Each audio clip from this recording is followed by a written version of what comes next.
Good afternoon. Welcome to Jim Munley's World of Weather. Clicked on to long-range weather forecast discussion for July 13th to the 27th. For the 13th to the 17th, this is what we're forecasting here. Oh, the models are stuck. Is for the 13th and the 13th to the 17th. That's what we have here.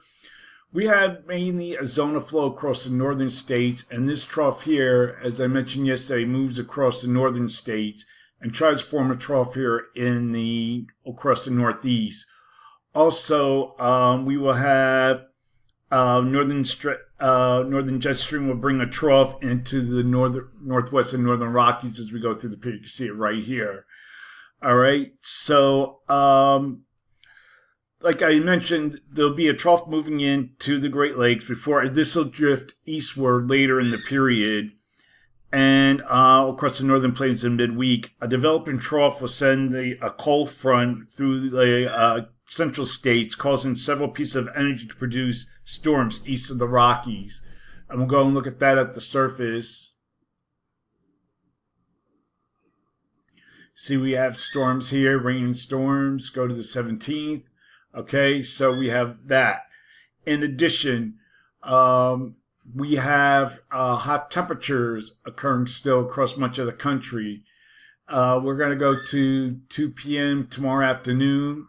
Friday, you see hundreds approaching here in parts of the plains, low 100 southern plains, low to mid 90s here, maybe low 90s here across New York City and Philadelphia area. And then we'll go to 2 p.m. on Saturday, and we have low 90s still in New York City, near 100 here across parts of the plains. Then we'll go to 2 p.m. on Sunday, and we'll go to Monday, and we still have hot temperatures here, possibly mid-90s for New York City. We have to see how that is. Low 100s here in the valleys of California. Okay, next we're going to look at the pattern for July 18th to 22nd. And we can see we have our trough here that moves eastward, according to the GFS.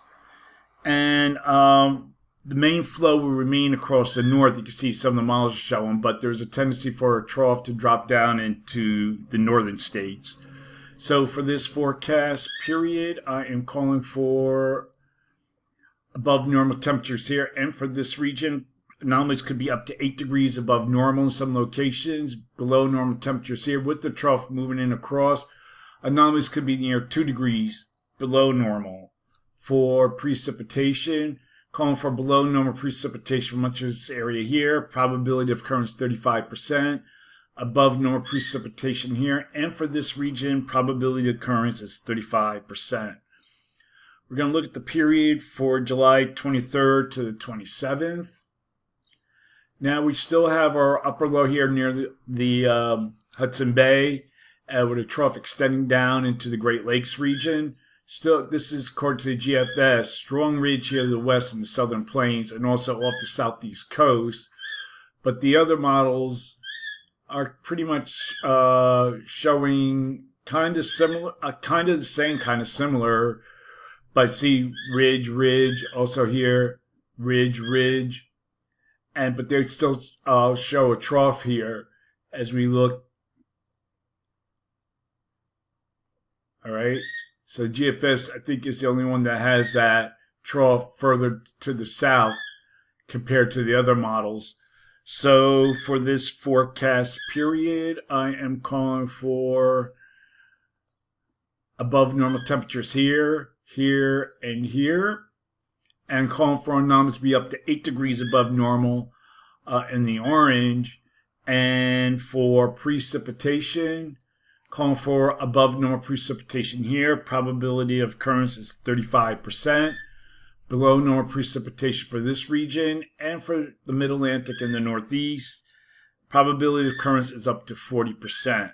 So that is the long range weather forecast discussion for July 13th to the 27th. Thanks for coming, Jim Munley's World of Weather, and have a good day.